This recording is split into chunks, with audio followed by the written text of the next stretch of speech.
Good afternoon, everyone. My name is Elizabeth Espinosa, Executive Director of Communications for the Los Angeles County Sheriff's Department. We thank you so much for being here with us today.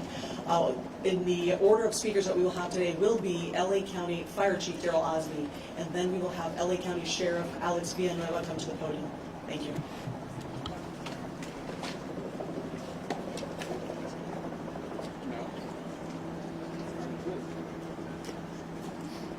Let's go live with Chief Daryl Osby of the County Fire Department. Good afternoon.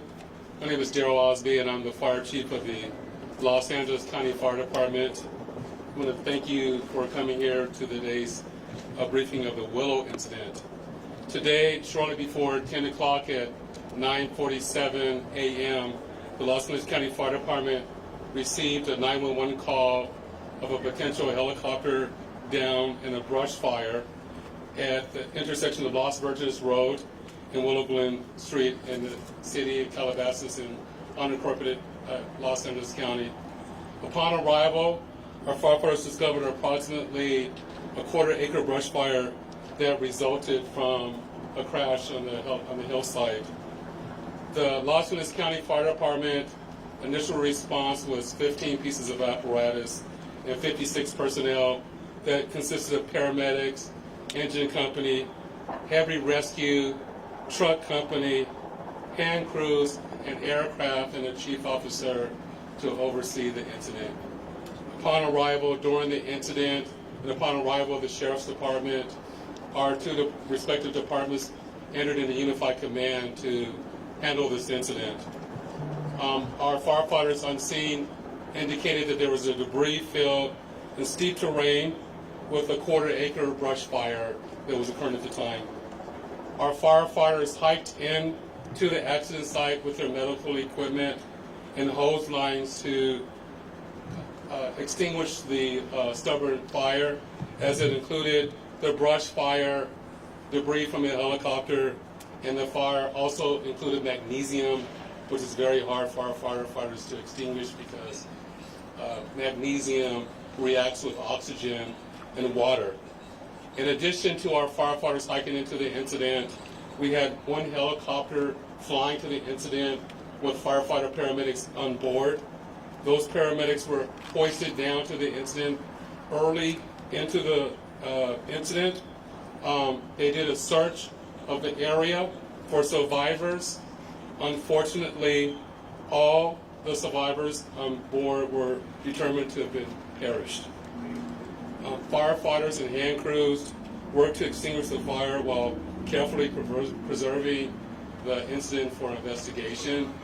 Currently, this investigation is still ongoing. I would like to turn this over to my sheriff to continue the press briefing.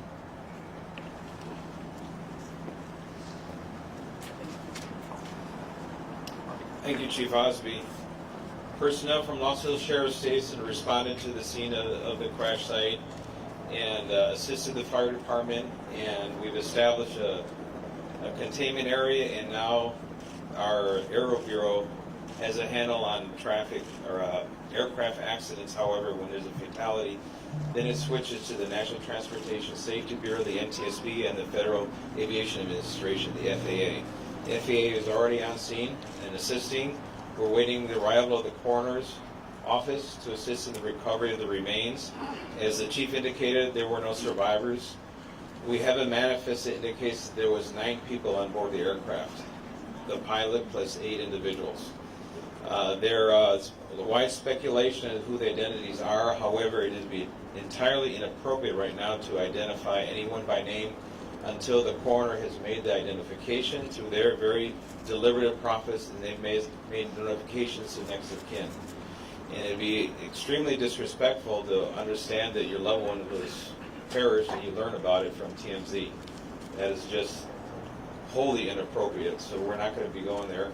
We're going to wait till the coroner does their job, and we're assisting the families of those who believe they've been impacted, and it's a tough process. And our hope goes out to all of the members who were on board, all the family of everyone who was on board this aircraft, and God bless their souls. So at this point in time, we have nothing that we can add until the coroner does their job, and we'll be making those notifications when we have the information and we know the next of kin have been notified, then we can release the information publicly. And you'll be notified in subsequent announcements. Sheriff, if the there's one manifest thing you says 9 can and 4, confirm. does that Do we mean there were have a 9 bodies? confirmation actually of 9 bodies there at the scene? That is our belief, yes. So we realize at this point there are so many questions, there's a lot of information out there, and again, we understand, there's a lot of information that's floating, but we certainly have a responsibility and an obligation out of respect, of course, for the families, and this is a very difficult time for us all, for the city. We have the mayor here of Calabasas, also city.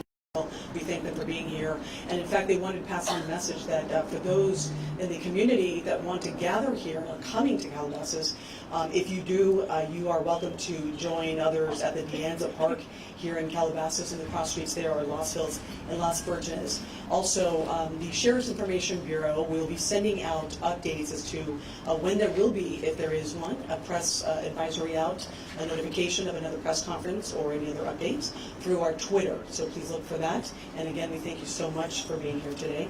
And again, thank you for your time. Elizabeth, Can we get a more question? Sheriff, please. Sheriff, Sheriff, we have more. Sheriff, just a Can question you talk quickly about on if it's mechanical sealing off the failure or area. weather? We know the NTSB has to be there to do that thing. Is the public going to be able to get anywhere nearby, or is a stretch of Las Virgenes going to be shut down for an indeterminate period of time? It remains shut down. Is it How really big of an area? Any idea? still on Enough site? to keep it. Can you confirm there was heavy fog in the area? That's Daryl, the